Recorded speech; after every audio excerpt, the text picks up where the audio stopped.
businessman mocks those who try to ride the horse until a 7-year-old girl tries. Richard Armstrong couldn't stop laughing as yet another of his important guests tumbled onto the sandy arena floor.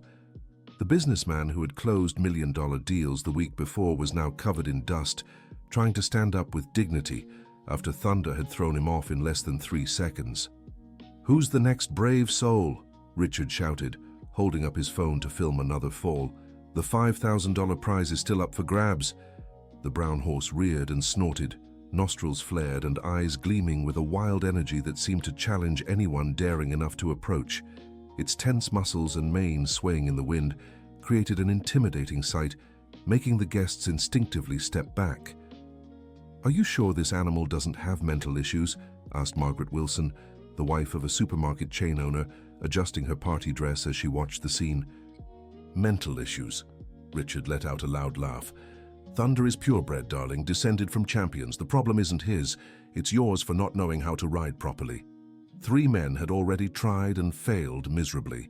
The first, a construction tycoon who bragged about growing up in the countryside, lasted exactly 2 seconds before being tossed like a rag doll. The second, a lawyer who insisted he'd learned horseback riding in Europe, couldn't even get his foot in the stirrup before the animal jerked away. The third, a doctor who rode on weekends, at least managed to mount the saddle, but was thrown to the ground when Thunder made an unexpected sideways leap. "I warned you, he's not for just anyone," Richard said, slipping his phone into the pocket of his tailored blazer. "Thunder chooses his rider, and so far I'm the only one who's managed to stay on." The Saturday afternoon at Golden View Ranch, Richard's property on the outskirts of San Diego, was going exactly as he'd planned. A charity event to raise funds for a local institution, though in reality it served more as a showcase for his success. Guests wandered the grounds, admiring the luxurious stables, the grand main house, and above all, watching Richard demonstrate his superiority in every way. "Maybe we should move on to something more relaxed," suggested his wife Heather, an elegant 42-year-old woman wearing a beige linen set and understated yet expensive jewelry. "The appetizers are delicious, and the view from the balcony is lovely." "Lack of courage, Heather," Richard retorted, stroking Thunder's neck with confident movements. "These businessmen talk so much about taking risks, but when it comes down to it, they're all cowards." Dear listener, if you're enjoying the story, don't forget to like and especially subscribe to the channel. It really helps us newcomers out. Now, back to the story. The sound of muffled laughter came from the service area, where waitresses arranged trays for the cocktail hour. Richard glanced over and saw one of the staff trying to calm a small child stretching her neck to peek over the wooden fence separating the arena from the back area. "Mom, I want to see the horse up close," said a small but determined voice. "No, Isabella, it's dangerous, and you need to stay here quietly while Mommy works," replied the woman, a brunette around 30 dressed in the white uniform of the hired event staff. The girl had curly dark hair, tan skin like her mother's, and wore a simple white t-shirt with jeans. Her brown eyes sparkled with curiosity as she watched Thunder through the gaps in the fence. She couldn't have been more than 7 years old, but there was something in her posture that suggested a determination far beyond her years. "Mom, please," insisted Isabella, tugging at the hem of her mother's apron. "Just a little bit. I won't get too close." "Carol, control your daughter," said the event manager, a thin man in his 50s who kept glancing at his watch. "The guests can't be bothered by children running around." Carol Thompson sighed and crouched down to her daughter's level, holding her tiny hands in hers. "Remember what Mommy explained. Today is a very important day for my work. If you behave when we get home, I'll tell you another story about Grandpa, okay?" Isabella's face lit up for a moment, but soon grew sad again. "I wish Grandpa were here to see the horse," she whispered. "He knows everything about horses." Carol felt her heart tighten. It had been 3 months since her father had been bedridden, battling pneumonia that had worsened due to his advanced age and lack of resources for proper treatment. At 72, John Thompson had spent his whole life working with horses, but now he depended on her to survive, and her waitress salary barely covered basic household expenses, let alone the expensive medications he needed. "Grandpa is resting, remember?" Carol forced a smile. "But when he gets better, we'll go somewhere with horses, I promise." On the other side of the fence, Richard was adjusting Thunder's saddle for another demonstration. 2 new guests had arrived, and he never missed a chance to show off his skills. With precise, confident movements, he mounted the horse, which immediately calmed under his command. "Now watch how it's done," he said, guiding Thunder in perfect circles around the ring. 23 years of experience, my friends. Not for amateurs." The guests applauded politely, but some whispered among themselves. Richard had told the same story several times that afternoon, and with each repetition it grew grander. First, it had been 15 years of experience, then 18, now 23. "Richard really has a special gift with animals," Heather remarked with a strained smile, trying to ease the tension she felt growing among the guests. "Special gift is an understatement," Richard replied, making Thunder perform an elaborate pirouette. "It's about natural leadership. Animals sense when they're in the presence of a true alpha." Isabella had managed to slip away from her mother and was now pressed against the fence, watching the horse's every move with an intensity that caught the attention of some guests. Her little fingers clung to the wooden slats, and she seemed hypnotized by the sight. "What a beautiful child," murmured Mrs. Dorothy, a grey-haired woman who owned a boutique downtown. "She's fascinated by the horses." "She's the daughter of one of the waitresses," Heather explained, noticing the gaze of her teenage daughter Sophie, who had moved closer to the fence to get a better look at the girl. Sophie Armstrong was 15 and had inherited her mother's beauty, but not her patience for her father's constant displays. At that moment, she watched Isabella with curiosity, sensing something different in the way the child looked at Thunder. "Dad, I think there's a kid who wants to see the horse up close," Sophie said, pointing to Isabella.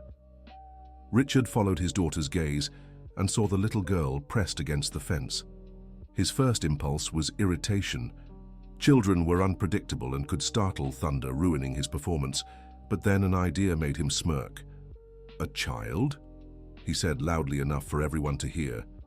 "How interesting. Since the adults can't handle Thunder, maybe we'll see if a child has better luck." Some people laughed, while others seemed uncomfortable with the sarcastic tone. Carol, who had noticed her daughter's disappearance, came running and tried to pull her back to the service area.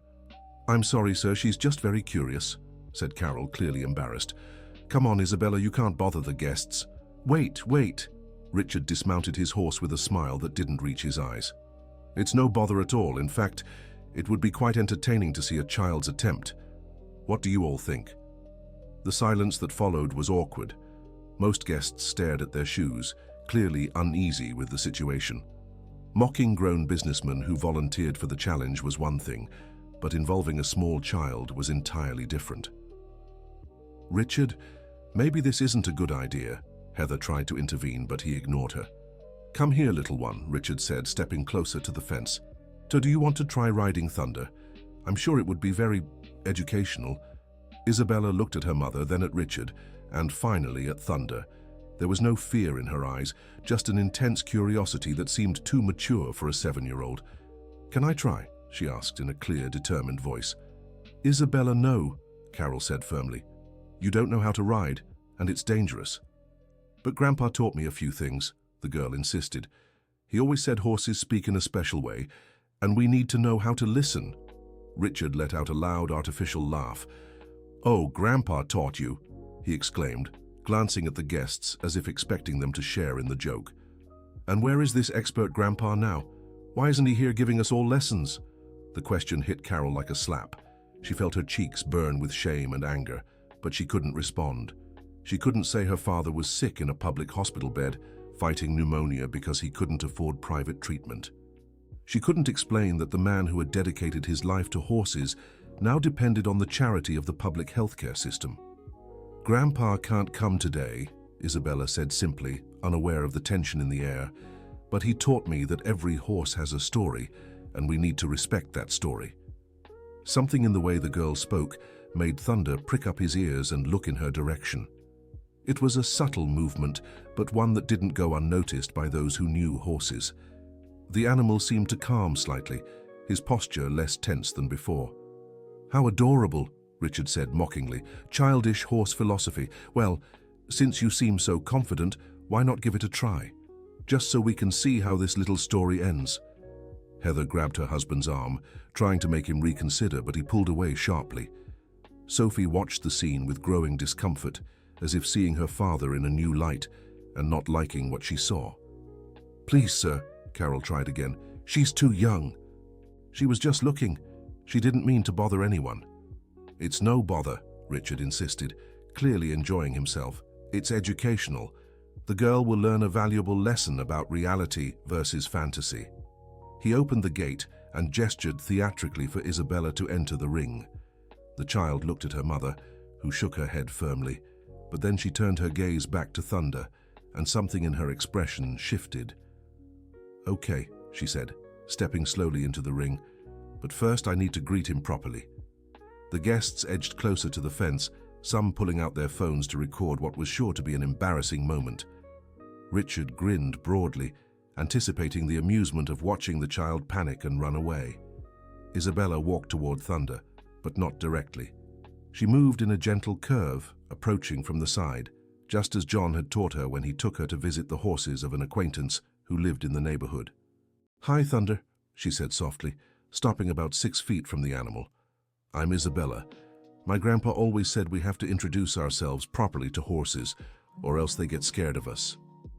Thunder stopped chewing on the bit and turned his head toward the girl. His big dark eyes watched her carefully, as if truly assessing her intentions. Grandpa told me horses can sense if we're nervous or angry, Isabella continued, still keeping her distance. He said they're like mirrors of people's souls. Richard rolled his eyes and glanced at the guests, expecting them to share his amusement at the child's naivety. But what he saw were serious faces, some clearly moved by the simplicity and sincerity of the little girl. Very philosophical, he said loudly. Now how about trying to actually get on the horse instead of making speeches? Isabella didn't seem to hear him. She reached her hand toward Thunder, not forcing anything, just offering. The horse sniffed once, then twice, and slowly began to approach her. That's right, the girl whispered. Grandpa always said horses know when we truly like them. Dear listener, if you're enjoying the story, take a moment to like and especially subscribe to the channel. It helps us a lot as we're just starting out. Now continuing. What happened next left everyone speechless. Thunder, the same animal that had thrown 3 grown men in seconds, brought his muzzle to Isabella's outstretched hand and let her touch him gently. Not only that, but he began nudging his head against her palm, seeking affection. An absolute silence fell over the arena. Richard felt his amusement turn into something like discomfort. This wasn't supposed to happen. Thunder was his horse, responded only to him. How could a 7-year-old do something experienced riders couldn't? How did she do that? Murmured one of the guests. Isabella smiled and kept stroking Thunder's muzzle, who seemed completely relaxed in her presence. Grandpa taught me to breathe slowly around horses, she explained naturally. He said they feel our heartbeat, and if we're calm, they stay calm too. Sophie watched everything with wide eyes. She had grown up watching her father ride horses, but she had never seen anything like this. There was something almost magical in the way the little girl interacted with Thunder. Dad, she did it, Sophie whispered.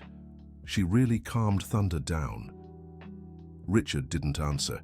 He was too busy trying to understand how his display of superiority had turned into this. He had planned to humiliate the child, to teach her a lesson about knowing her place. But now he was the one feeling diminished in front of his own guests. Well, touching the horse is one thing, he said, raising his voice to regain control of the situation. Riding is completely different. Any child can pet an animal.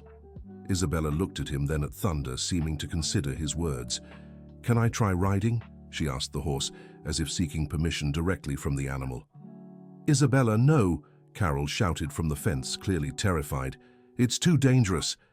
But before anyone could stop her, Isabella grabbed Thunder's mane and, with surprising agility for a child her size, managed to climb onto the animal's back. The horse didn't even move, remaining completely still as she settled in. The guests gasped in surprise, and some even broke into spontaneous applause. Richard stood frozen, watching the scene with a mix of anger and disbelief.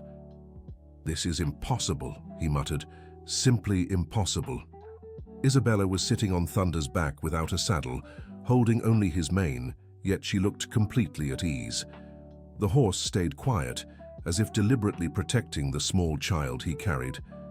"Grandpa, thank you for teaching me," she whispered, looking up at the sky as if her grandfather could somehow hear her.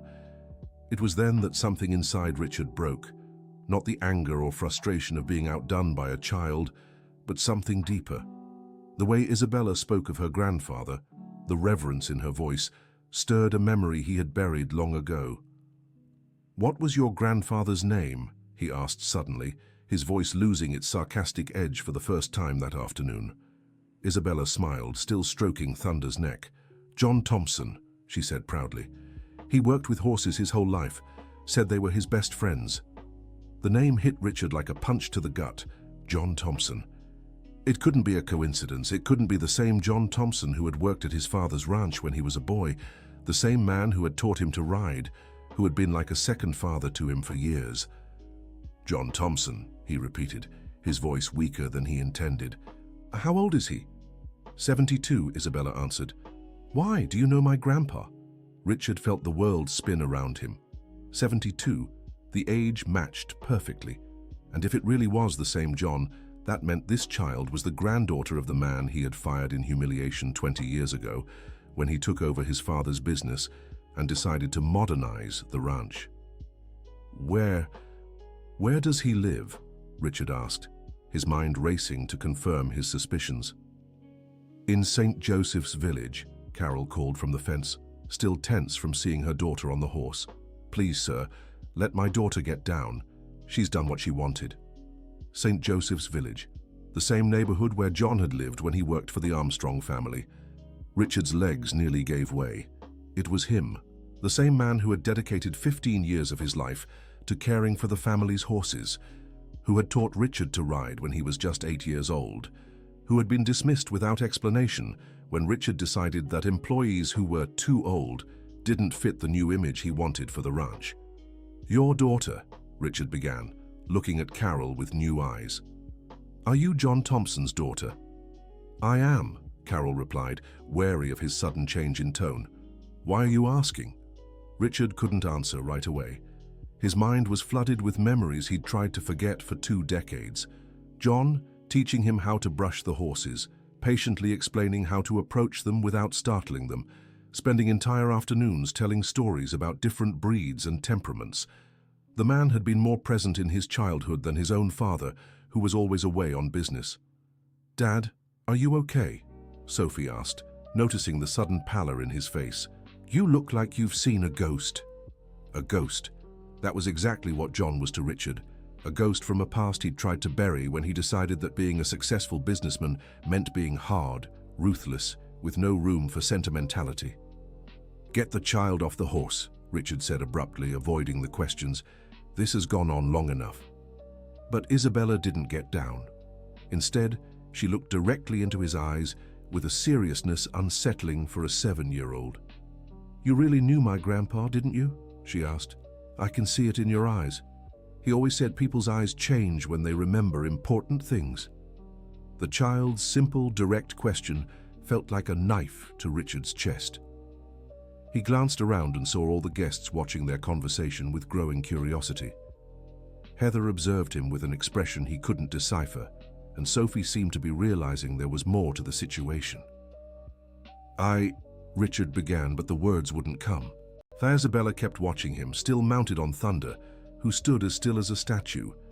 It was as if the horse knew something important was happening and didn't want to interrupt. "Grandpa has a picture of you when you were little," she said suddenly. "You're riding a brown horse, just like Thunder. Grandpa always looks at that picture when he's sad." Richard's world crumbled. Not only did John remember him, but he'd kept a photo from when they were close. And he looked at it when he was sad. The guilt Richard had buried for 20 years resurfaced with devastating force. "Sweetheart, get down from that horse right now," Heather said firmly, clearly sensing the situation was spiraling beyond her understanding. "Okay, Isabella agreed, but before dismounting she whispered something into Thunder's ear that no one else could hear. She slid off the horse's back as easily as she'd climbed on, and Thunder immediately lowered his head for one last affectionate goodbye. It was clear a special bond had formed between them in mere minutes. "How did she do that?" Mrs. Dorothy asked, clearly impressed. "In 50 years visiting ranches, I've never seen anything like it." "Natural talent," Richard murmured, but his voice sounded hollow. "Some people are born with it." "Grandpa always said it's not talent," Isabella said, walking back toward the fence. "It's love. Horses can tell when you really care about them, not when you just want to show off." The innocent remark was like a slap to Richard's face. He looked around and saw some guests exchanging meaningful glances. The underlying message hadn't gone unnoticed. "Quite philosophical for a child," he said, trying to regain his dismissive tone but failing. "Grandpa taught me," Isabella said simply. "He knows a lot about horses.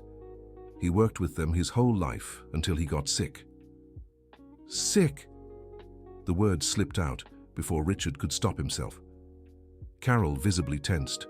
She clearly didn't want to discuss her family's personal struggles in front of strangers, especially at her workplace. "It's nothing serious," she said quickly. "Just a cold that's taking a while to go away." But Isabella, with the typical honesty of a child, didn't understand the need to lie. "It's not a cold, Mum," she said.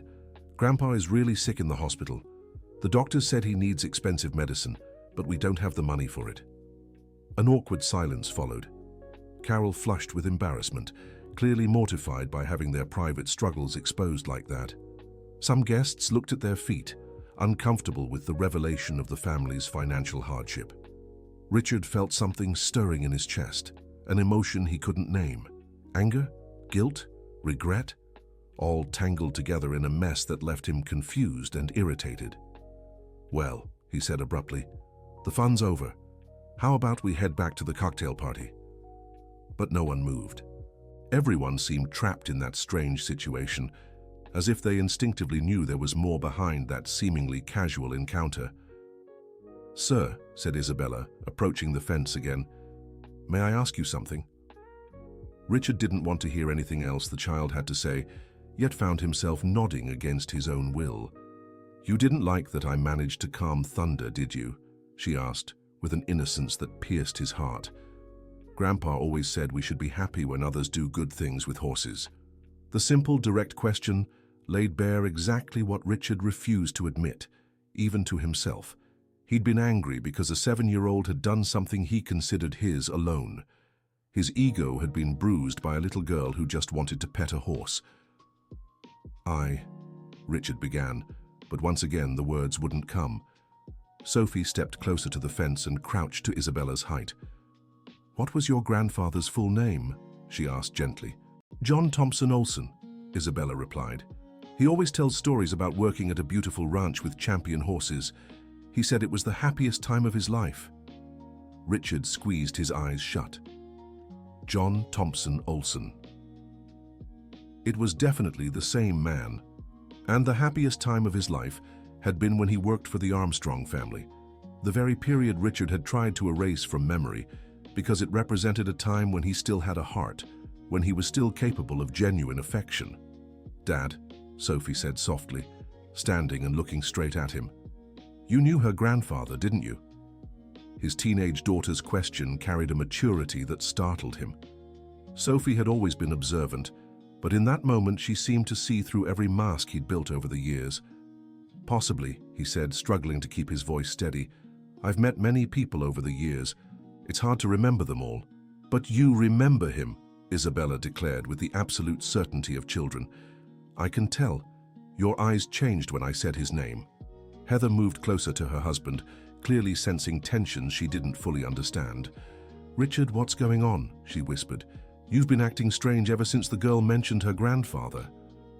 Richard looked at his wife, then at his daughter, at the guests watching with growing curiosity, and finally at Isabella, who still stared at him with those big, perceptive brown eyes. "John Thompson," he said at last, his voice quieter than he intended. "He worked here, a long time ago." "Worked here?" Carol repeated, clearly surprised. Dad never mentioned working at this ranch specifically. It was before you were born, Richard continued, feeling as if he were treading dangerous ground. He took care of my father's horses. Isabella let out a joyful squeal that made Thunder prick up his ears and look her way. I knew it, she exclaimed, clapping her hands. I knew you knew each other. Grandpa always talks about a boy he taught to ride. He said the boy was very brave and kind to the horses. Richard felt the ground drop beneath him. John had actually spoken of him. After everything that had happened, after the humiliating dismissal, after 20 years of silence, the old man still remembered when they'd been close. Dad, you never told me you learned to ride from an employee, Sophie said, her voice tinged with accusation. You always said you taught yourself, that you had a natural talent. His daughter's observation was another blow to Richard's already shaken ego. Over the years, he had rewritten his own history, erasing John's influence and crafting a narrative where all his success with horses was the result of innate skill and natural superiority. I learned from several people, he said evasively. It's normal when you grow up on a ranch.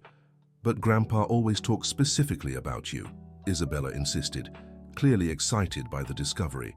He even has a trophy of yours saved. He said it was the first trophy you ever won riding and that he was so proud. Richard stopped breathing. The trophy. He had completely forgotten about it. It had been his first competition at 9 years old, in a local event for children. John had insisted he participate, trained with him for weeks, and had been more nervous than Richard himself on the day of the competition. And when Richard won third place, John had cried with joy as if it were an Olympic victory. He still has the trophy? Richard asked, his voice barely a whisper. He does, Isabella replied eagerly. It's on the little table next to his bed.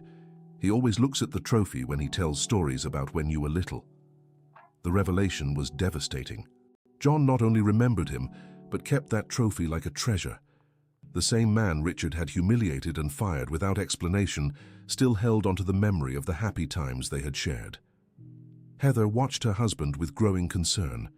She had known him for 15 years and had never seen him so shaken. There was something about this situation that was deeply affecting him, but she couldn't understand what. Richard, are you okay? She asked, gently touching his arm. I'm fine, he lied, pulling away from her touch. It's just, strange to know someone keeps old things like that. It's not strange, said Mrs. Dorothy, who had moved closer to listen. It's beautiful.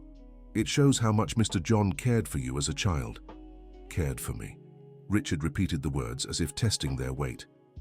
Yes, he really did. Isabella noticed something in his voice that made her tilt her head like a curious little bird. Do you want to visit my grandpa? She asked suddenly. I'm sure he'd be so happy to see you. He always gets sad when he talks about the time you spent together. The innocent question was like a knife to Richard's heart. John got sad when he remembered them. Did that mean he missed him? That he held no grudge for what had happened? Richard began but couldn't finish. Dad, I think we should go visit Mr. John, Sophie said suddenly, surprising everyone. If he was important to you as a child, it would be nice to see him again. Richard looked at his daughter with a mix of surprise and irritation. Sophie was clearly pushing him into a situation he wasn't ready to face. I don't think that's a good idea, he said quickly. It was a long time ago. People change. Maybe it's best to leave things as they are. But Grandpa hasn't changed, Isabella protested. He still loves horses and always talks about you fondly. He said you were like a son to him. Like a son. The words echoed in Richard's mind like a bell. John had truly treated him like a son, with a patience and affection his own father had never shown. And how had Richard repaid that love? With a cold, humiliating dismissal when he decided the ranch needed to be professionalized. Carol, Heather suddenly said, turning to Isabella's mother, if it's not too much trouble, could you give us your father's address? I think my husband would like to pay him a visit. No, Richard said louder than he intended, making everyone turn to look at him. I mean, it's not necessary. Like I said, it was a long time ago. Carol watched his strange reaction with growing suspicion. There was something about the way Richard was acting that didn't add up. If he had really been close to her father as a child, why was he so reluctant to see him again? "Is there a problem?" she asked directly. "My father is a very good man. He's never hurt anyone."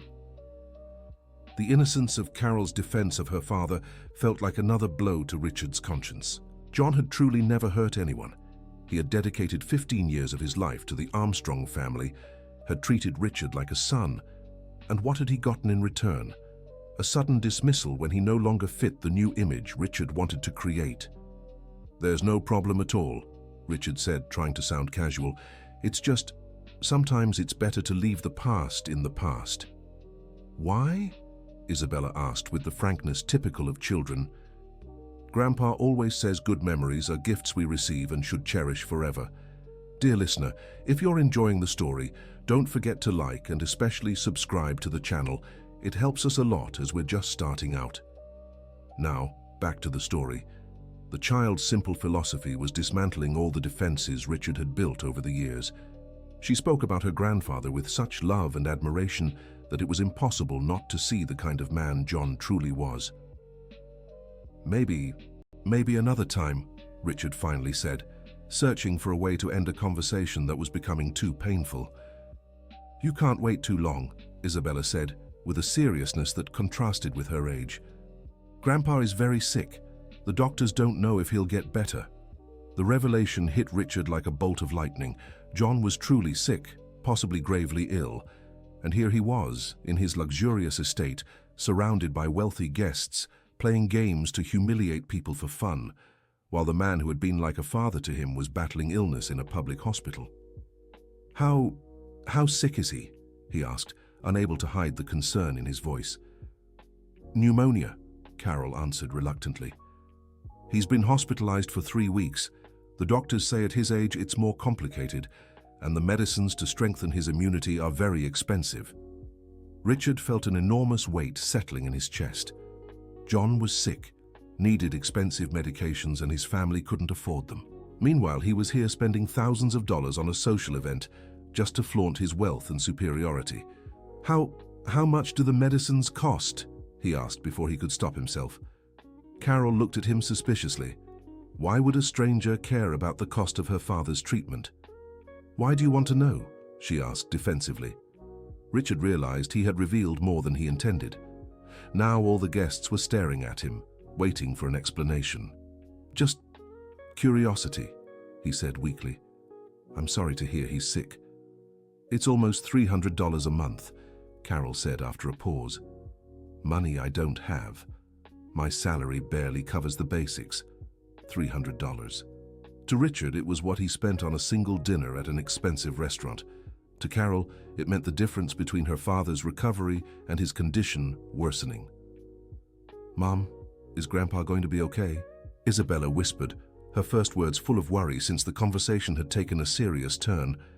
"He will, sweetheart," Carol answered, trying to sound more confident than she felt. "Grandpa is strong. He'll pull through." But Richard could see the doubt in her eyes.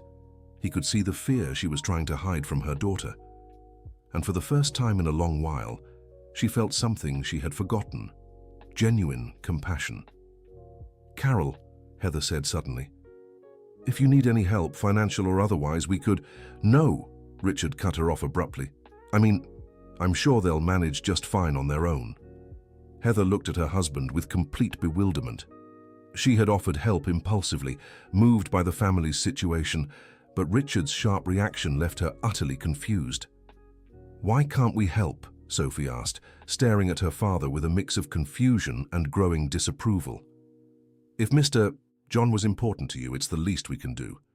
Richard found himself cornered by his own family. How could he explain that he didn't want to help because it would force him to confront his own guilt? How could he admit he'd rather pretend John didn't exist than face the consequences of his past actions? "It's complicated," he finally said.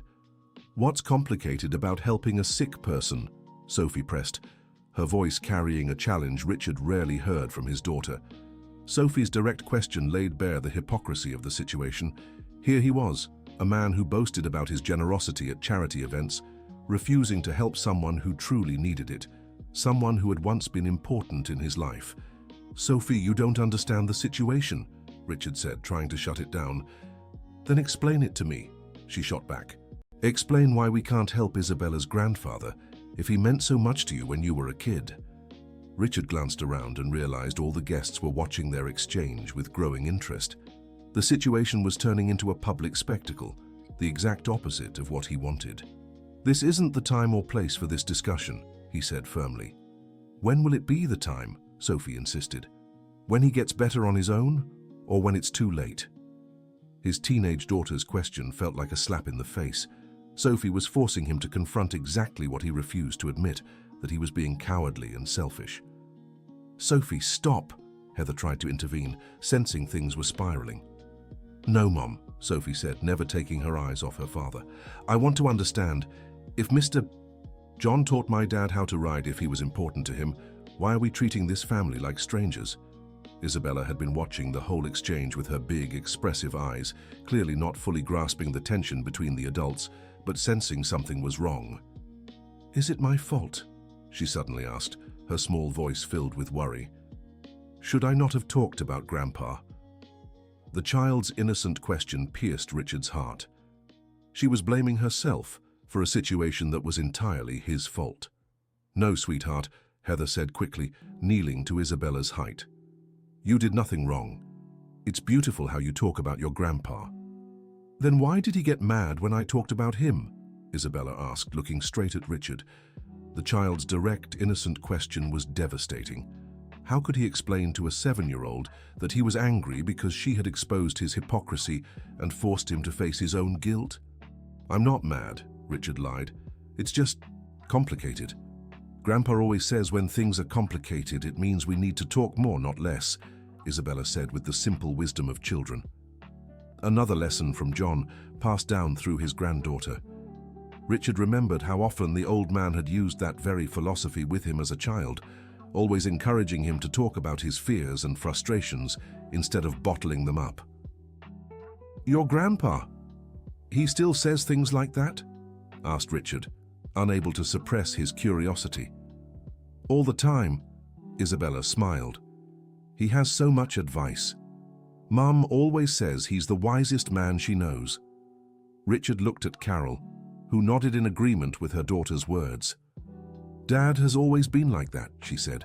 "Even in hard times, he always finds a way to see the good in things and help others. Help others." Another one of John's qualities Richard had forgotten. The old man had always been generous with his time and knowledge, always willing to help anyone in need, no matter their status or ability to return the favor. Does he talk about the past?" Richard asked, trying to sound casual. "He does," Carol replied, but there was something in her voice that suggested she knew more than she was saying. "But always with kindness. Dad doesn't hold grudges against anyone." He didn't hold grudges. Richard felt another wave of guilt wash over him. Not only did John remember him fondly, but he had forgiven the cruel way he'd been treated. Even from people who maybe weren't fair to him, Richard asked, his voice barely a whisper. Carol studied him for a long moment before answering. "Especially those people," she finally said. "Dad always says holding on to anger is like drinking poison and hoping the other person dies." John's philosophy, spoken through his daughter, felt like a knife to Richard's heart. Not only had the old man forgiven, but he was still teaching forgiveness to his family. "I'd like to meet this man," Mrs. Dorothy said suddenly. "He sounds like an extraordinary person." "He really is," another guest agreed. "Anyone who can teach a child to connect with horses like that must have something special." Richard felt the walls closing in around him. The guests were clearly impressed with Isabella and eager to meet John. How could he explain his reluctance without revealing the truth about what happened 20 years ago? "Maybe we could arrange a group visit," Heather suggested. "It would brighten a sick man's day." "That would be wonderful," Isabella exclaimed, clapping her hands. "Grandpa would love visitors. He gets so lonely at the hospital." The idea of a group visit was Richard's worst nightmare.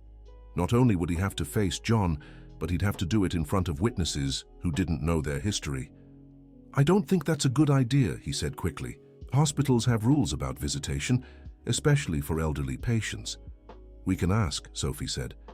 If it's allowed, it would be a really nice thing to do.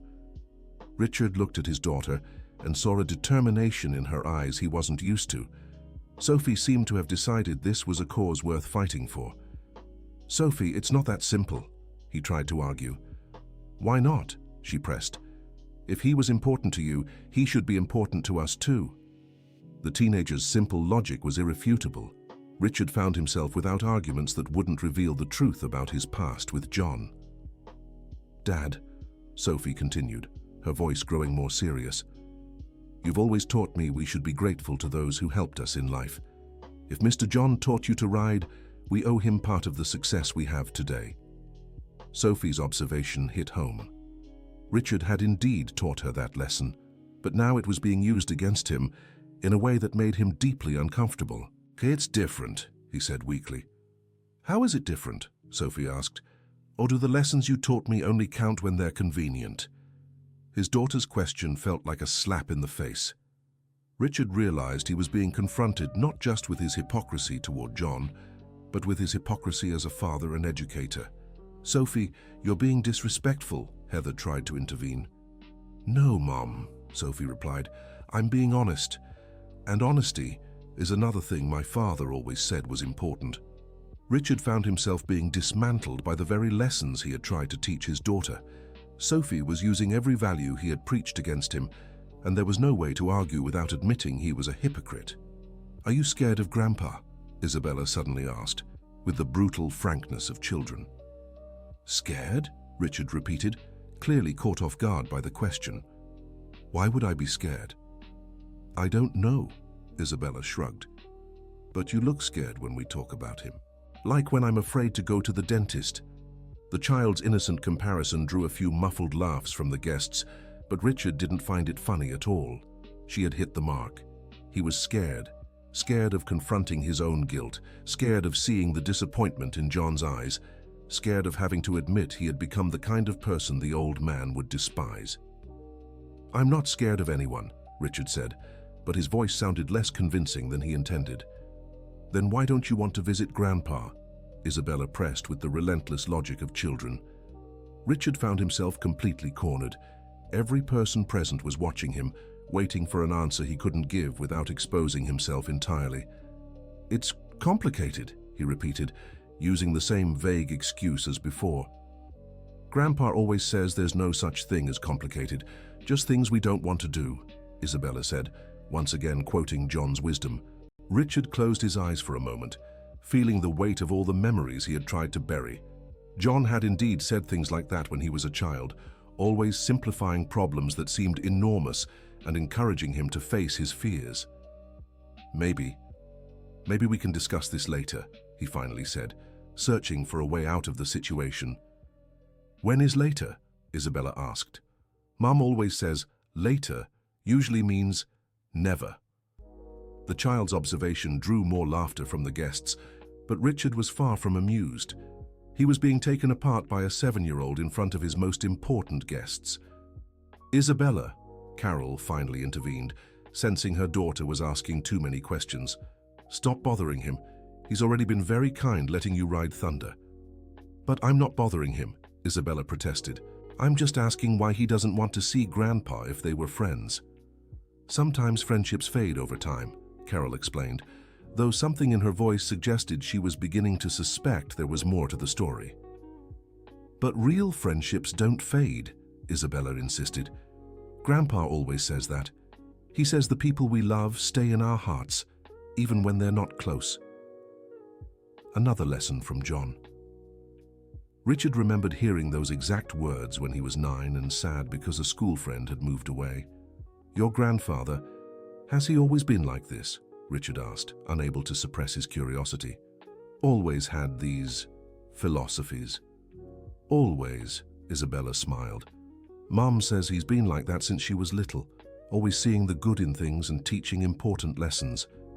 Richard remembered how John had been exactly like that during his own childhood, always patient, always wise, always finding a way to turn hard moments into lessons. He must be a very special man, said Mrs. Dorothy. "People like that are rare these days." "It's very special," Carol agreed, and Richard could see the pride shining in her eyes. "Dad was always my hero. He worked his whole life to give me a good education, never complained about the hardships, always put family first." Carol's description of her father was another stab to Richard's heart.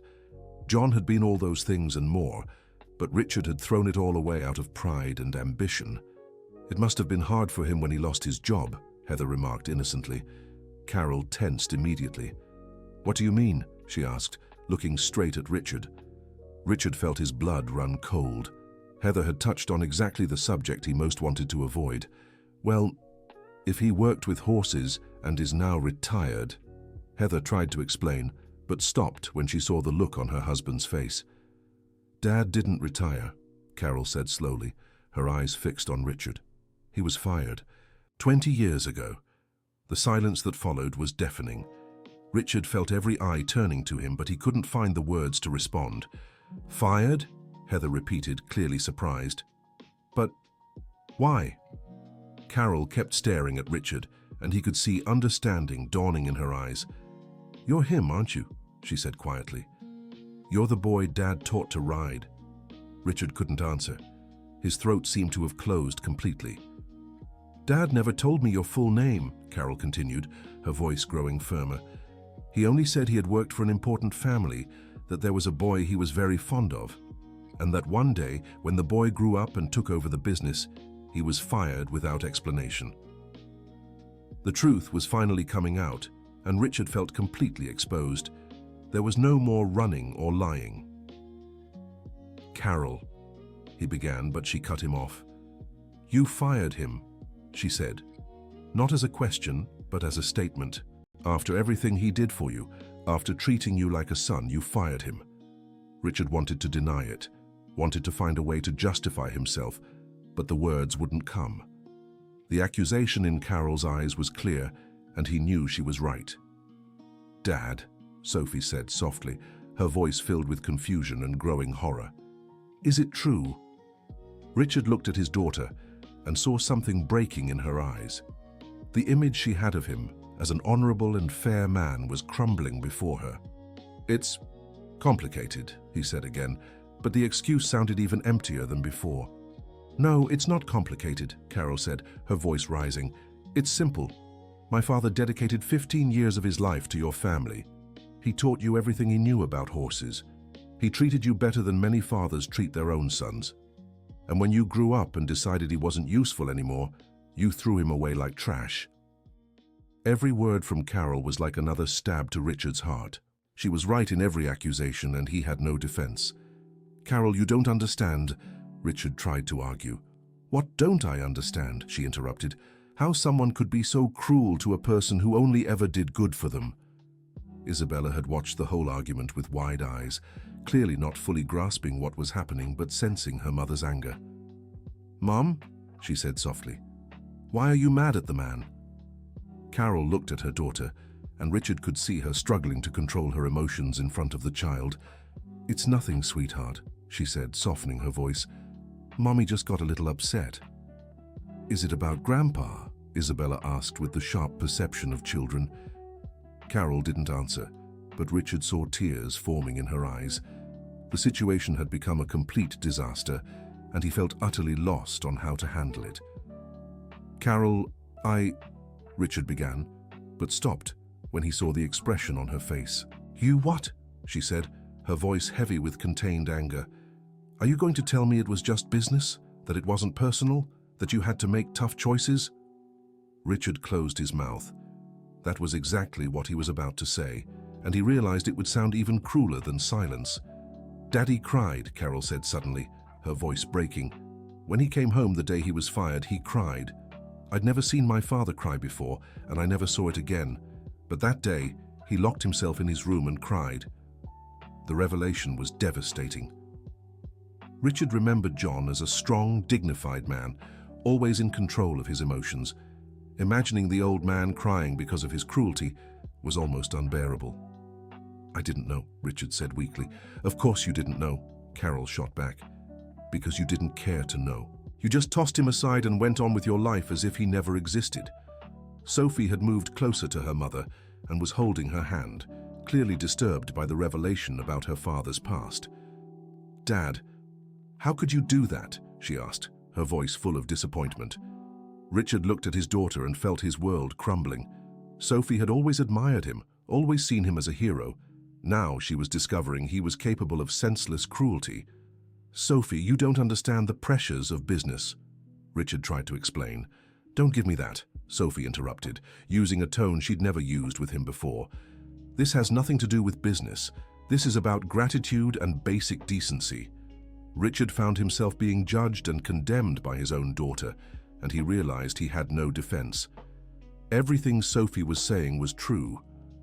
"Things weren't as simple as they seem," he said desperately. "Then explain it to me," Sophie challenged. "Explain how firing someone who loved you like a son could be complicated."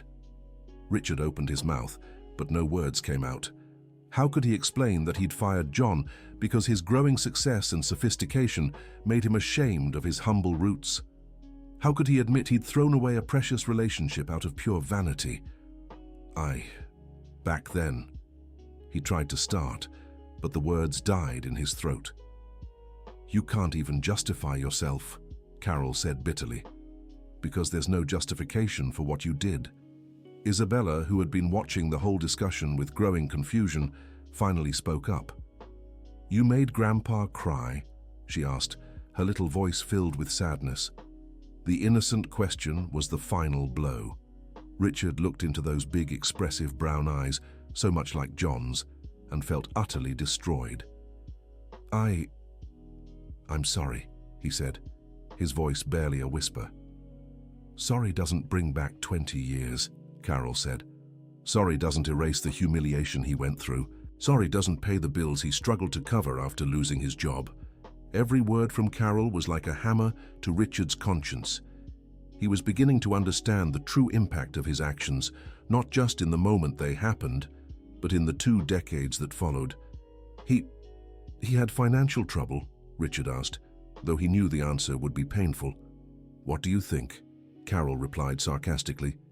At 52, after working his whole life with horses, he suddenly found himself jobless with no references because his former boss refused to give any explanation for the firing. Richard hadn't thought of that. He hadn't considered how hard it would be for John to find another job without references, especially in his field of expertise. "Did he find another job?" Richard asked. "Eventually," Carol answered, "as a building janitor. Then he worked at a building supply store. After that, he became a doorman for a condominium, always underemployed, always earning far less than he deserved because no one valued his experience with horses."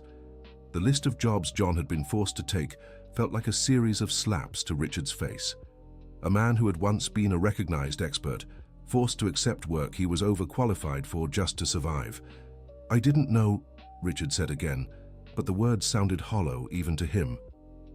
"Of course you didn't," Carol repeated, "because you never bothered to find out. To you, he simply ceased to exist." Sophie let go of her mother's hand and stepped closer to her father, but not to comfort him. Her expression was one of utter disappointment. "Dad, how could you do this to someone who cared about you?" she asked. Richard looked at his daughter and realized there was no answer he could give that wouldn't make him seem even worse than he already did. "I was young," he tried to argue. "So what?" Sophie cut him off. "Is that an excuse to be cruel? You always taught me that age isn't a reason to do the wrong thing." Once again, Richard found himself confronted by his own lessons. Sophie was right, and he knew it. "Sophie, please," he pleaded. "Please what?" she shot back. "Please understand that my father is capable of being cruel to innocent people. Please accept that every example you ever gave me about treating others with respect was a lie." Every word from Sophie felt like a stab. Richard realized he wasn't just losing the argument, he was losing his daughter's respect. "It wasn't like that," he said desperately. "Then what was it like?" Sophie challenged. "Explain to me how firing someone who loved you wasn't cruel." Richard looked around and noticed all the guests watching the scene with a mix of fascination and discomfort. His humiliation was playing out in front of people important to his business. "This isn't the time or place," he tried to argue. "When will it be the time?" Sophie insisted, echoing her earlier words. "When Mr. John is no longer here to receive an apology." Sophie's question was prophetic and terrible. John was sick, possibly seriously ill, and Richard was wasting the chance to make amends out of pride and cowardice. "Dad," Isabella suddenly said, stepping toward Richard with a courage that belied her young age. "Grandpa always says that when we do something wrong, we have to apologize sincerely and try to fix it." The child's innocent observation was more devastating than all the adult's accusations. Unknowingly, she was offering the very wisdom John would have given in the same situation. Is that what your grandpa teaches?" Richard asked, his voice barely a whisper. "Yes," Isabella nodded solemnly. "Ty says everyone makes mistakes sometimes, but good people try to fix them."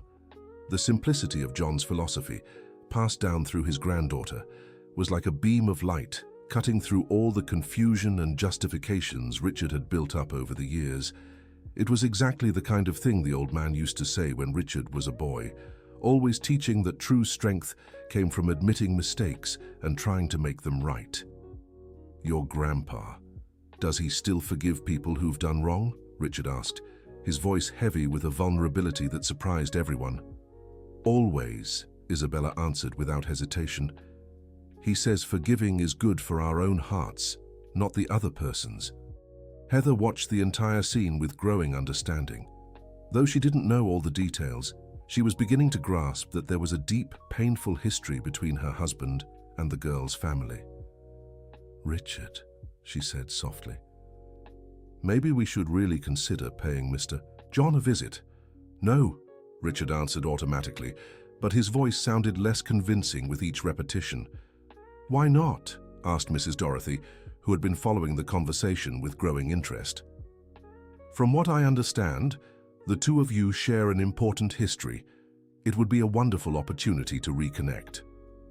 Richard looked at the elderly woman and realized she embodied exactly the kind of person his mother had been: wise, perceptive, able to see through pretenses and go straight to the heart of important matters. "Mrs. Dorothy is right," said another guest. "Encounters like these are life's gifts. They shouldn't be wasted." Richard felt the pressure mounting from all sides. It wasn't just his family pushing him. Even the guests he had invited to impress were taking the side of the humble family. "You don't understand," he said, trying once more to escape the situation.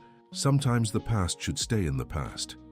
"That's what someone afraid would say," Sophie suddenly spoke up, her voice filled with a determination Richard had never heard before. "And you always taught me that courage is doing the right thing even when it's hard."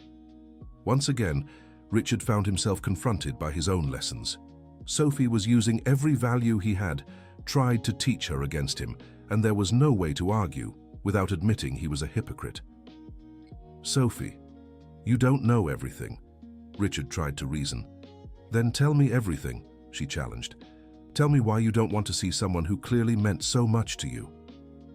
Richard looked at his daughter and realized he had reached the point where he had to choose between continuing to lie or admitting the full truth about his cowardice.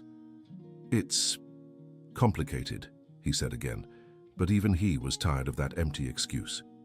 "Dad, stop saying it's complicated," Sophie snapped. "Either you tell the truth or I'll draw my own conclusions, and my conclusions aren't very flattering for you." Sophie's threat was clear. If he didn't explain the situation, she would assume the worst about his character. And Richard realized that maybe she was right to assume the worst. "All right," he finally said, sinking heavily into one of the chairs near the fence. "You want the truth? The truth is, I was a coward and an ungrateful man." The silence that followed was profound. No one had expected Richard to admit it so bluntly. "When I took over the family business," he continued, his voice thick with self-disgust, "I wanted to create a new image. I wanted everything to seem modern, sophisticated, professional. And John represented the past. He reminded me of when I was just a little boy who knew nothing about anything." Carol watched him with a mix of anger and curiosity, clearly wanting to understand what had driven his cruelty. "So you fired him because he reminded you of your childhood?" she asked, disbelief in her voice. "Worse than that," Richard admitted, staring at his hands. "I fired him because I was ashamed of how much he loved me. Ashamed that I had learned everything I knew from a simple, humble man. I wanted people to think my success came from natural talent, not the teachings of an employee." The admission was devastating in its brutal honesty. Richard had finally put into words the truth he had hidden from himself for 20 years.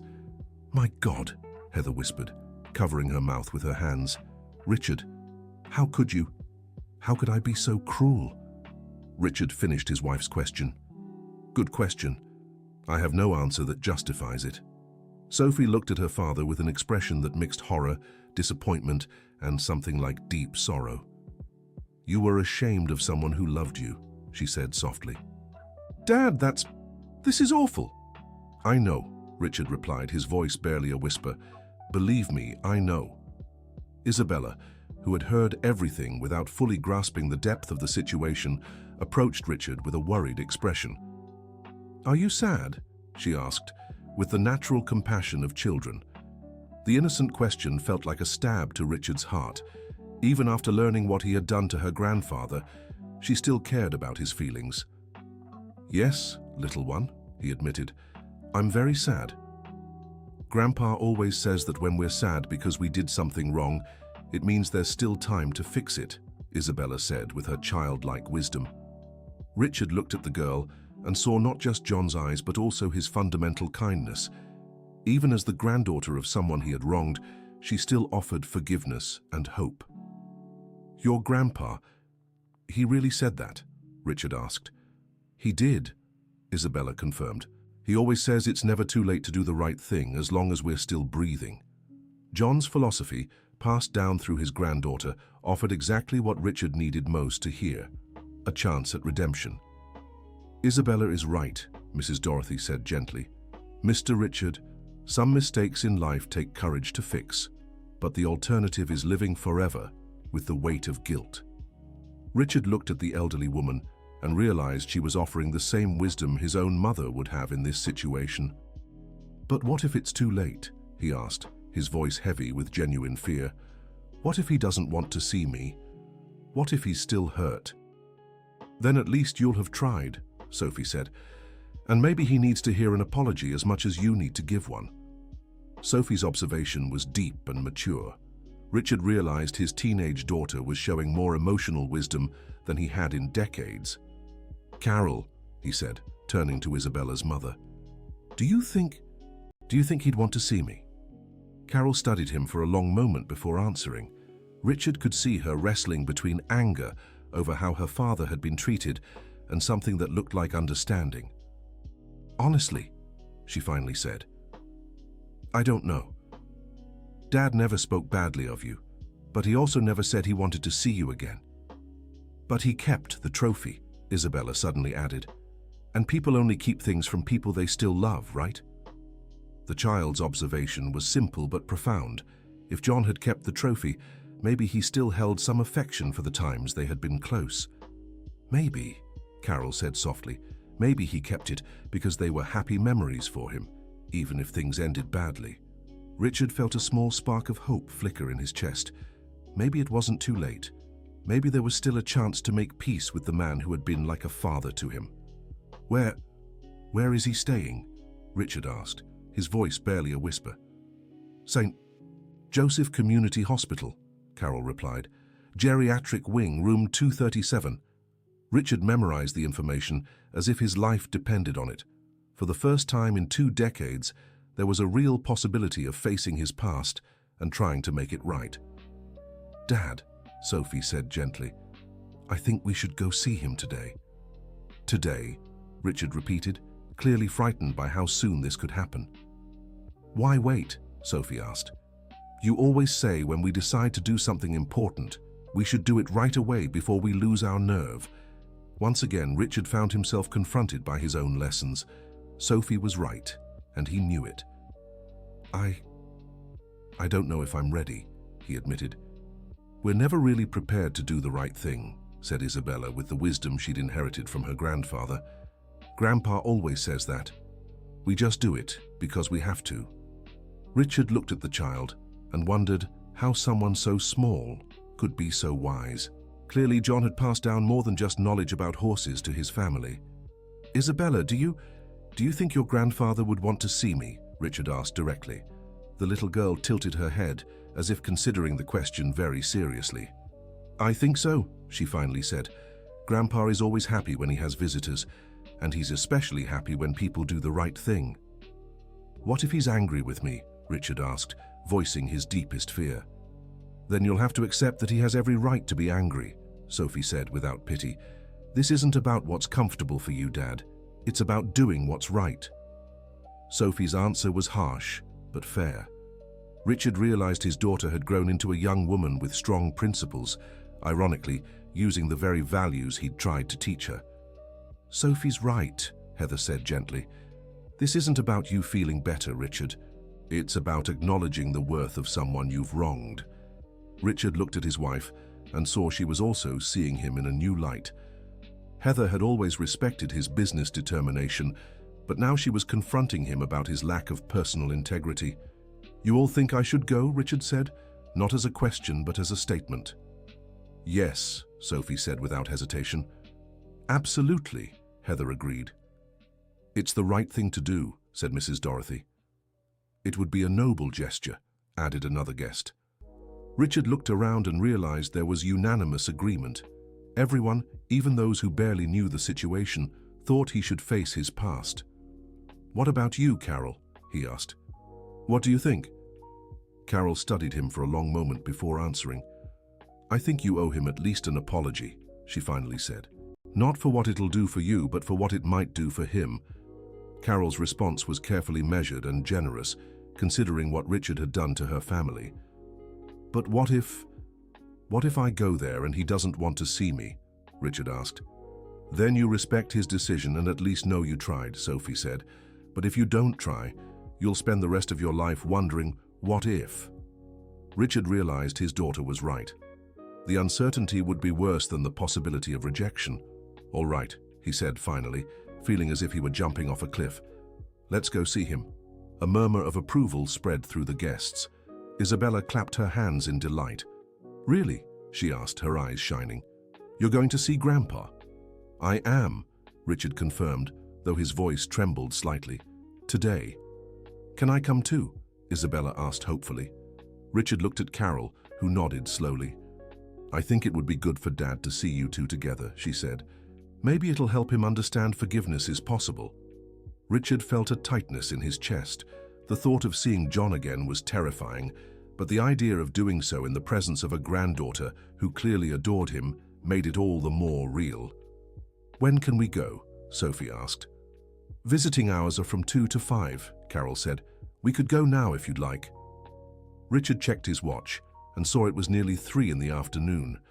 There was enough time for the visit, but not enough time for him to lose his nerve again. "Let's all go," Heather suddenly said. "As a family. If Mr. John was important to Richard as a boy, then he's important to us too." Heather's declaration took Richard by surprise. His wife was clearly determined to support him on that difficult journey, even though she was shocked by the revelations about his past. "I'd like to go too," said Mrs. Dorothy. "If it's not a bother, I'd love to meet a man who clearly had such a profound impact on so many people." "And me too," said another guest. "All of us," added a third. Richard looked around and realized the entire group was offering to accompany him. What had started as a social event to showcase his superiority was turning into a collective pilgrimage to make peace with his past. "You don't have to," Richard began. "Yes, we do," Sophie interrupted. "If we're going to learn anything about forgiveness and redemption today, we all need to be there." Richard realized there was no turning back. The moment had come, whether he wanted it or not, ready or not. "All right," he said, taking a deep breath. "Let's go visit John Thompson." Dear listener, if you're enjoying the story, don't forget to like and especially subscribe to the channel. It helps us a lot as we're just starting out. Now, continuing. The trip to St. Joseph Community Hospital was made in 2 cars. Richard drove in silence with Heather beside him and Sophie in the back seat, while Carol and Isabella followed with some of the guests in the other vehicle. The entire way, Richard felt his heart racing, as if he were heading to the final judgment of his life. "Dad, are you okay?" Sophie asked from the back, noticing the tension in his shoulders. "Honestly? No," Richard admitted. "I'm terrified." "Why?" Heather asked softly. "Because I don't know how to look a man I betrayed in the eye and ask for forgiveness," Richard replied with brutal honesty. "Because I don't know if I deserve forgiveness, because I don't know if I can live with the guilt if he rejects me. But I also don't know if I can live with it if he forgives me." Richard's confession revealed the depth of his inner agony. He was genuinely terrified to confront the consequences of his past actions. "Dad," Sophie said gently, "maybe it's not about deserving forgiveness. Maybe it's about needing it." Sophie's observation was profound and mature. Richard realized his daughter had grasped something fundamental about the nature of forgiveness that he himself was still struggling to understand. "How did you get so wise?" he asked, glancing at her in the rearview mirror. "I learned from you," Sophie replied. "The good parts you taught me, and now I'm watching you apply those lessons in real life." Richard felt tears welling in his eyes. His daughter saw him not as a failure, but as someone trying to do the right thing, even if belatedly. St. Joseph Community Hospital was an old, weary building, its walls in need of paint and its hallways echoing with the footsteps of visitors. Richard had forgotten what public hospitals were like, so different from the private ones he was used to. At the reception, a tired nurse confirmed that John Thompson was in room 237 and that visiting hours were still in effect. She eyed the well-dressed group, clearly out of place in the setting, but asked no questions. "Is he awake today?" Carol asked. "Yes," the nurse replied. "He's had a good morning, even cracked a few jokes with the other nurses." Richard remembered how John had always been good-humored, able to find reasons to smile even in the toughest situations. Apparently, neither age nor illness had changed that. The hallway leading to room 237 seemed to stretch endlessly before Richard. Each step was an effort, as if he were walking through thick water. Isabella ran ahead, clearly eager to see her grandfather, while the adults followed at a more solemn pace. "Grandpa!" Isabella shouted when they reached the door of the room, but Carol held her back before she could rush in. "Slow down, sweetheart," Carol said. "Grandpa is sick, remember? We need to be careful." Richard stopped at the threshold, unable to take the final step. Through the doorway, he could see a white hospital bed, and in it, a figure he recognized immediately, even after 20 years. John Thompson looked smaller than Richard remembered, more fragile, with completely white hair and a face marked by age and illness. But his eyes still held the same gentle brightness Richard remembered from childhood. "Caro!" John exclaimed when he saw his daughter, using the affectionate nickname he'd given her as a child. "And my little Princess Isabella." His voice was weaker than Richard remembered, but it still carried the same warmth that had brightened so many afternoons of his youth. "Hi, Grandpa," Isabella said, carefully approaching the bed. "How are you feeling?" "Better now that you're here," John replied, stroking his granddaughter's face with a slightly trembling hand. "And you brought friends?" Only then did John look past Carol and Isabella and notice the group of well-dressed people standing at the door. His gaze passed over Heather, Sophie, and the other guests before finally landing on Richard. The recognition was instant and devastating. John said nothing for several seconds, simply staring at Richard with an expression that mixed surprise, confusion, and something that might have been pain. "Richie?" he finally said, using the nickname he'd given the boy decades ago. The sound of his childhood name in John's voice shattered Richard's last defenses. Tears began streaming down his face before he could stop them. "Hi, John," he said, his voice choked. How are you?" John kept looking at him, clearly processing the surreal situation of seeing the boy he'd raised as his own, now a middle-aged man, standing at the door of his hospital room. "I'm surprised," John finally said. "Very surprised." There was no anger in his voice nor excessive joy, just genuine astonishment and understandable caution.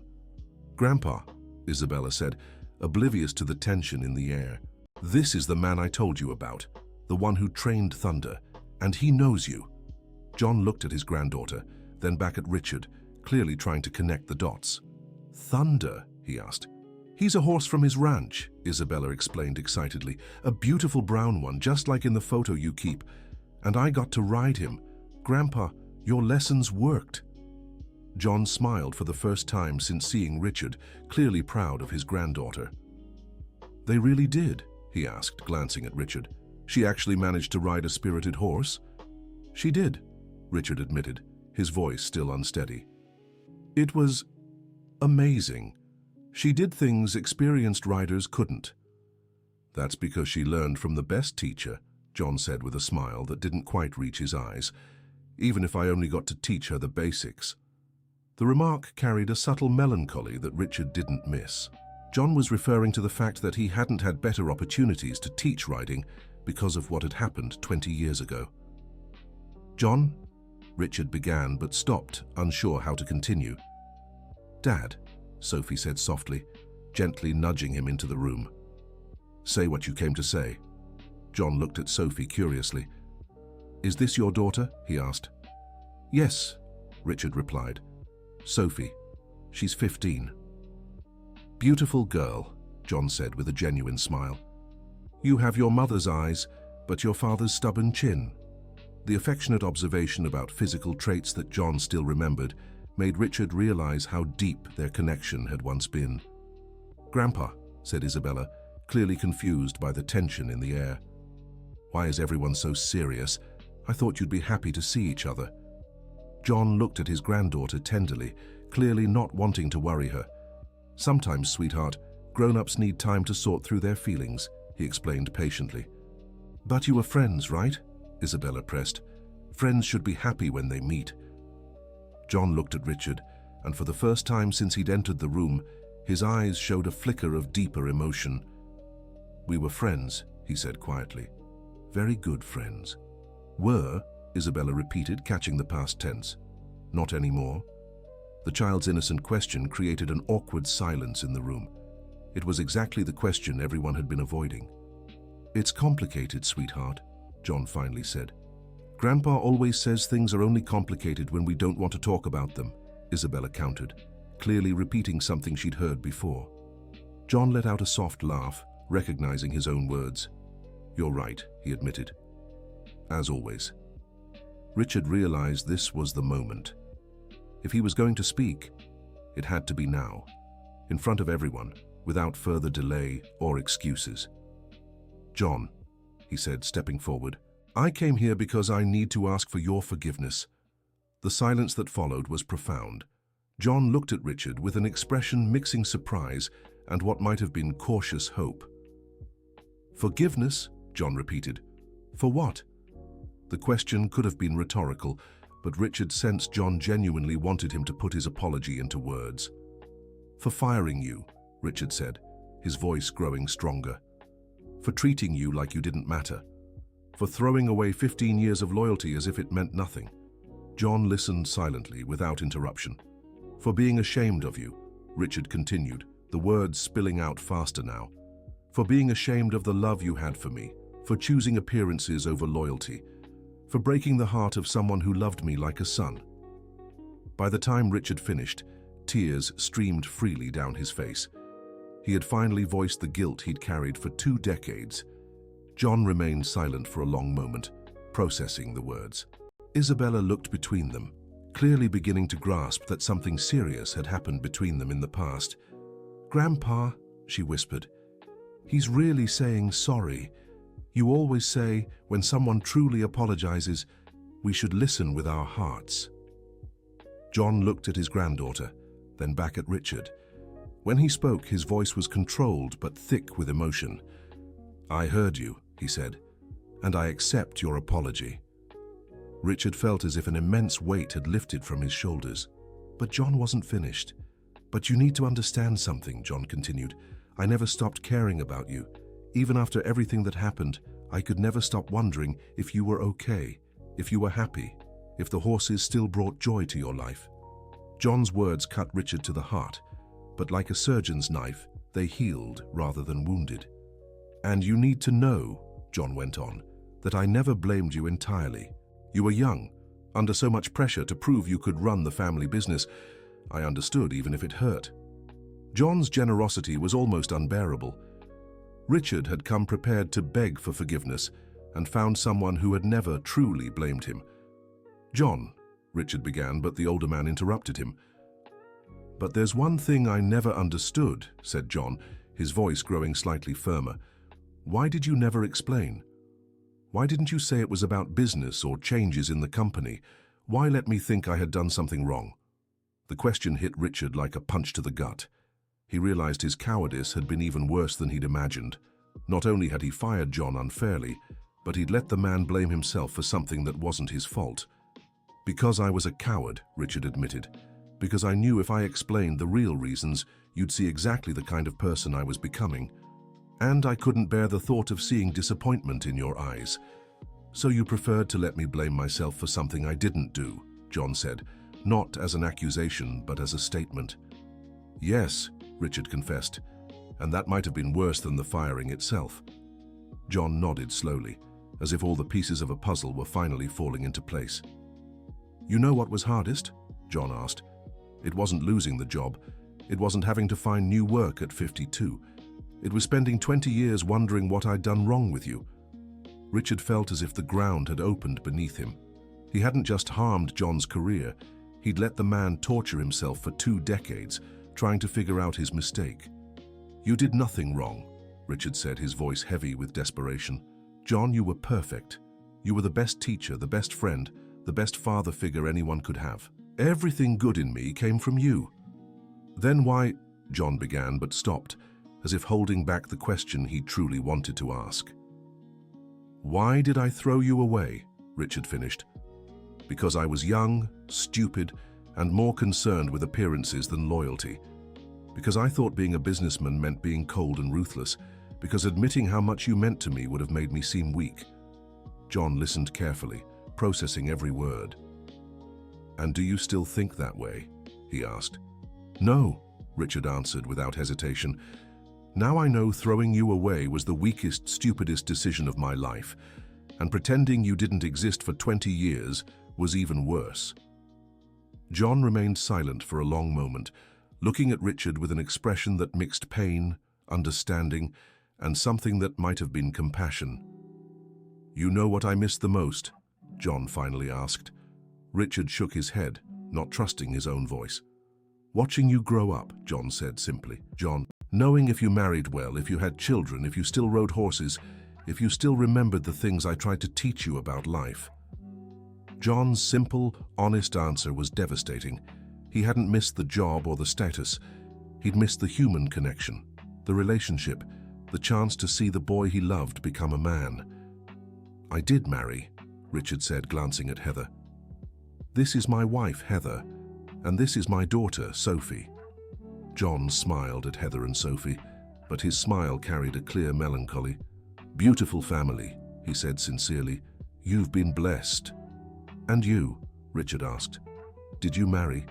Have other children besides Carol?" "No," John shook his head. "After Carol's mother left me when she was 5, I never found anyone who wanted to share a life with a simple man like me. Carol and now Isabella are my whole family."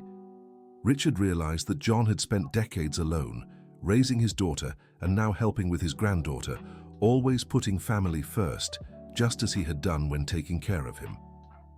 "John, Richard began, but stopped when he saw tears in the old man's eyes. "You know what's ironic?" John said, his voice trembling slightly. "Even after everything, I always rooted for you. I always hoped you'd be happy and successful, because I still loved you like a son." John's words were the final blow to Richard's emotional armor. He began to sob openly, 20 years of guilt and remorse finally pouring out. "I don't deserve this," he said between sobs. "I don't deserve that you still care about me." "Maybe not," John agreed softly. "But love isn't about deserving. It's about choosing to love even when it hurts." Isabella, who had watched the entire conversation with growing understanding, stepped closer to Richard and touched his hand. "Don't cry, sir," she said with childlike compassion. "Grandpa forgave you. Now you can be friends again." The simplicity of the child's observation cut through all the emotional complexity of the situation. She had distilled everything down to the essential. Forgiveness had been offered, and now rebuilding was possible. "Is it really that simple?" Richard asked, looking at John. "For me, it always was," John replied. "The question is it simple for you?" Richard realized John was offering not just forgiveness, but a chance to start over. The question was whether he'd be brave enough to accept. "I'd really like to be your friend again," Richard said, his voice still shaky. "If you'll let me." John reached out his hand, trembling but firm, and Richard held it as if it were the most precious thing in the world. "Welcome back, Richie," John said with a smile that finally reached his eyes completely. The moment was interrupted by Isabella letting out a little squeal of joy. "Does this mean you're friends again?" she asked, clapping her hands. "It sure does, little princess," John confirmed, not letting go of Richard's hand. Sophie stepped closer to the bed, clearly moved by the entire scene. "Mr. John," she said, "thank you for forgiving my father, and thank you for helping shape him when he was young. Even if he forgot your lessons for a while, they were still there." John looked at Sophie with admiration. "You're a very wise young woman," he said, "and very generous. Your father was lucky to have a daughter like you to remind him of who he truly is." "Actually," Sophie said, "I think it was you who planted the seeds of who he really is. We just had to help him remember." Sophie's observation made John smile with genuine joy. "Maybe you're right," he said. "Maybe the important lessons never truly get lost, just buried for a while." Heather, who had silently observed the entire exchange, finally stepped forward. "Mr. John," she said, "I didn't know this part of my husband's story, but I want you to know how grateful I am for everything you did for him as a child. And I'm so sorry it took him so long to find the courage to come here." "Don't be sorry," John said kindly. "What matters is that he came, and that he brought a wonderful family for me to meet." Carol, who had stayed quiet throughout the reunion, finally spoke. "Daddy," she said softly, "how are you feeling? Isn't all this emotion too much for you?" John looked at his daughter with a smile that radiated peace. "I feel better than I have in years," he said honestly. "It's like a weight I've carried for decades has finally been lifted." Richard realized John had carried his own guilt and confusion all those years, just as he had carried remorse. This reunion had freed them both. "John," Richard said, "is there anything I can do? To help with the treatment? The expenses?" John gently interrupted him with a wave of his hand. "You already have," he said. "You came. You apologized. You brought my boy back to me. That's worth more than any money."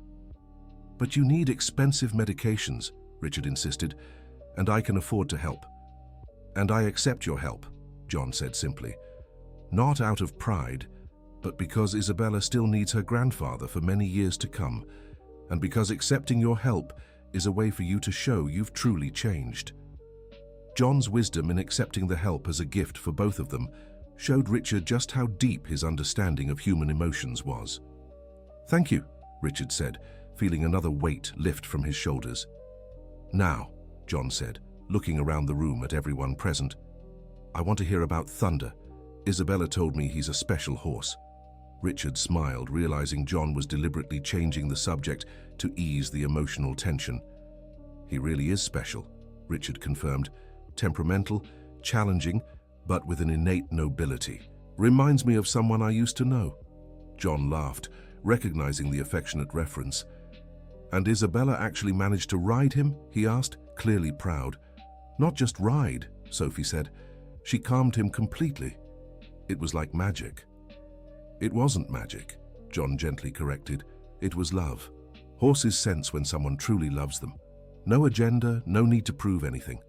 Isabella has that naturally." "She learned it from you," Richard said. "Some of it, yes," John agreed, "but the gift is hers. Just like it was yours when you were a boy." Richard remembered how connected he had felt to horses as a child, before ego and competitiveness complicated everything. "I lost that," he admitted. "Turned something pure into just another way to show off." "You can get it back," John said confidently, "if you want to. If you remember that horses don't care how much money you have or how many people are watching. They only care about who you are in your heart. The lesson was typical of John, simple on the surface but deep in its meaning. "Grandpa," Isabella said, "can I teach you how to ride Thunder the right way?" Richard laughed for the first time since entering the hospital. "I'd love to learn from you, Professor Isabella," he said. "And when Grandpa gets better, he can come to the ranch to see," Isabella suggested. "He certainly can," Richard agreed, looking at John. "It would be an honor to have you as a permanent consultant, if you'd like, of course." John smiled, clearly moved by the offer. "It would be a pleasure," he said. "I've always missed working with horses. All the other jobs were just ways to survive." Richard felt another wave of guilt, realizing how he had wasted John's talents, forcing him into work that didn't use his true skills. "That's going to change," Richard promised. "From now on, you'll work with what you love." "When I get better," John gently corrected. "You will get better," Heather said with conviction. "Now that you have new reasons to recover." John looked at Heather with gratitude. "You're very kind," he said. "Richard chose well." "I'm the lucky one," Heather replied. "And now I understand where the kindness he sometimes shows comes from, even when he tries to hide it." "The kindness was always there," John observed. "Sometimes it just gets buried under other things." The conversation was interrupted by a nurse entering the room. "Sorry to interrupt," she said, "but visiting hours end in 15 minutes. Richard felt a pang of panic, realizing he'd have to leave John again. But this time would be different. This time, it wouldn't be goodbye for good. "John," he said, "can I come back tomorrow?" "You can come back every day if you want," John replied with a smile. "Now that we've found each other again, I don't intend to let you disappear once more." "And can I bring Isabella to visit Thunder this weekend?" Richard asked. "We can all go," said Sophie, "as an extended family." The idea of an extended family moved John deeply, as he had spent so many years with only Carol and Isabella as his family. "I'd love that," he said sincerely. In the final moments of the visit, each person said their goodbyes to John individually. The guests who had come, all touched by the story they had witnessed, promised to return. Heather kissed the old man's forehead with motherly affection. Sophie held his hand and promised to tell him about her school and her dreams on her next visit. Carol hugged her father with tears in her eyes. "Dad, are you really okay?" she asked softly. "I'm better than I've been in years," he assured her. "I can finally stop wondering what I did wrong. I can finally forgive myself." Isabella was the second to last to say goodbye, covering her grandfather in kisses and promising to return the next day with drawings of Thunder. Finally, only Richard remained by the bedside. "John," he said, "thank you for everything, for the forgiveness, for the second chance, for still loving me after all this." "Richie," John said, using the affectionate nickname once more, "thank you for having the courage to come back. I know it wasn't easy." "It was the hardest thing I've ever done," Richard admitted, "and also the most important." "Sometimes the most important things are the hardest," John observed, "but they're always worth it." Richard held John's hand one last time. "See you tomorrow," he said. "See you tomorrow, my son," John replied. The word son echoed in Richard's heart all the way home. After 20 years of emptiness, he had someone who loved him like a father again, and this time, he wouldn't waste that gift. During dinner that night, the Armstrong family talked for hours about the hospital visit. Sophie asked questions about her father's childhood that he had never answered before, and Richard found himself sharing memories he had buried for decades. "Dad," Sophie said before going to bed, "I'm proud of you for doing the right thing today." "I should have done it 20 years ago," Richard replied. "But you did it today," Sophie insisted, "and that's what matters." That night, Richard slept deeply for the first time in years. The weight of guilt he had carried for 2 decades had finally lifted, replaced by a sense of peace he had forgotten was possible. In the days that followed, Richard visited John daily. Sometimes he brought the family, sometimes he went alone. They talked about horses, about the past, about the future. John shared stories about Carol and Isabella. Richard told details about Sophie and Heather. Slowly, with the best medical care Richard arranged, John began to recover.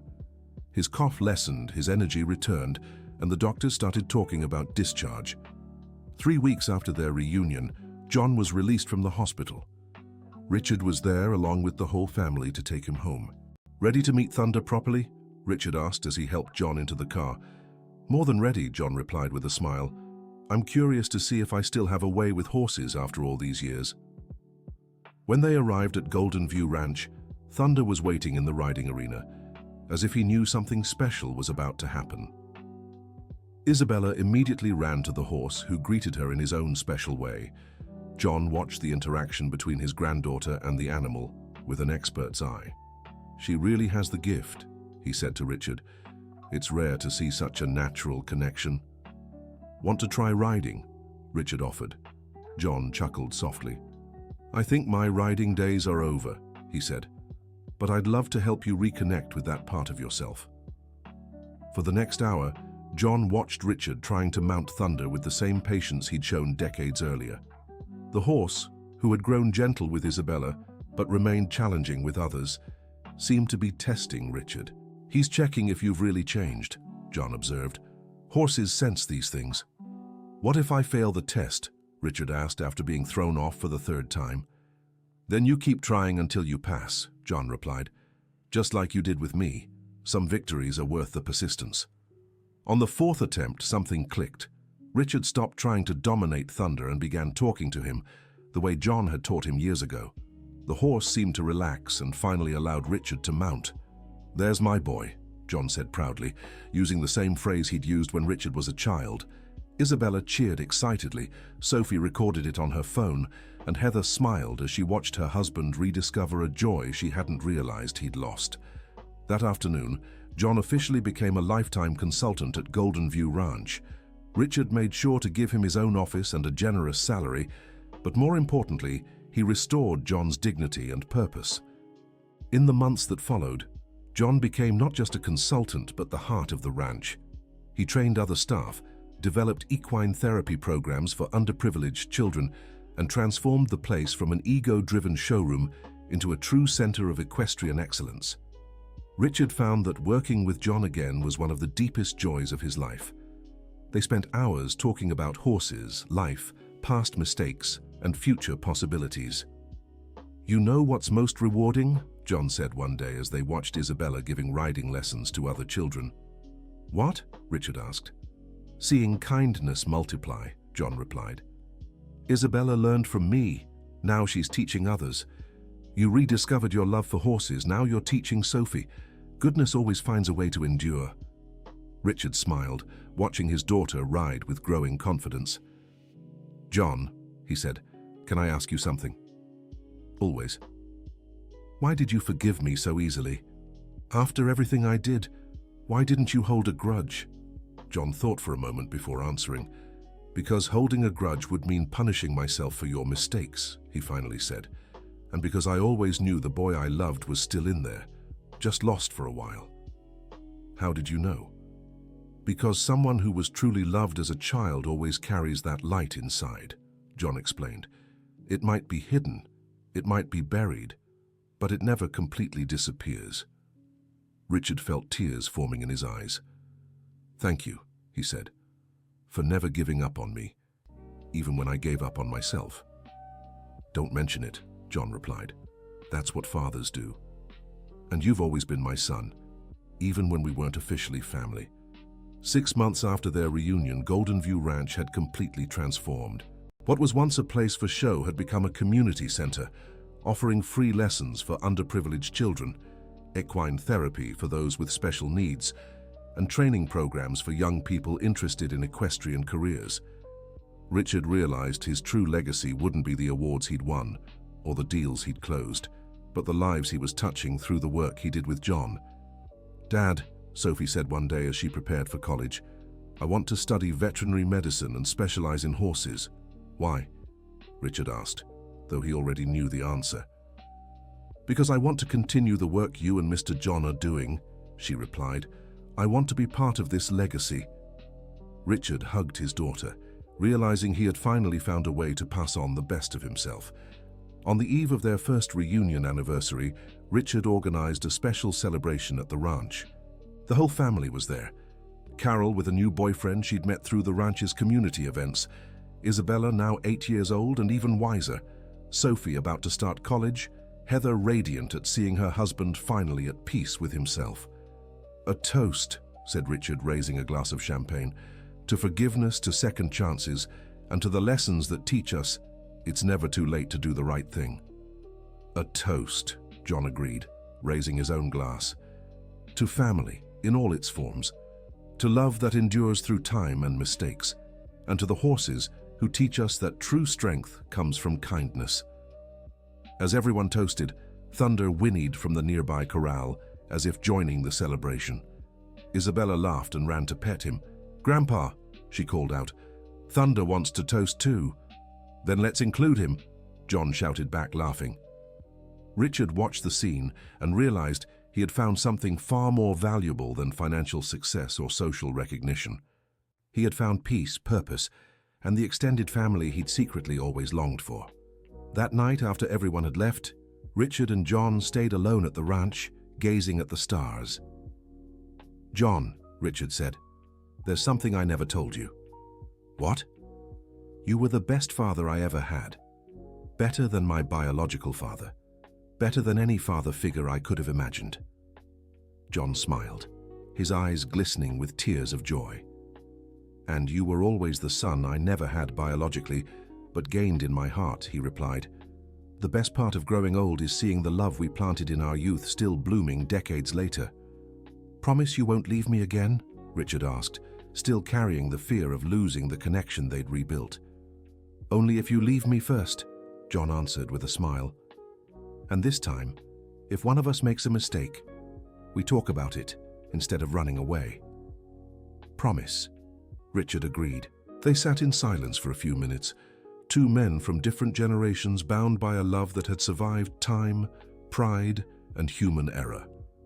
"John," Richard finally said. "Yes?" "Thank you for teaching me that some loves are too strong to be broken, even when we try to break them." "Thank you for teaching me it's never too late to come home," John replied. And as the stars shone over Golden View Ranch, two hearts finally found the peace they'd been searching for over 20 long years.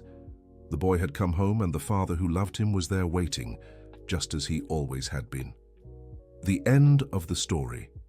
And what about you, dear listener? What did you think of this story of forgiveness and second chances? Do you believe Richard did the right thing by seeking forgiveness, even after so much time? Tell us in the comments which part moved you the most, and if you've ever experienced something similar. Don't forget to like and subscribe to the channel for more heartwarming stories.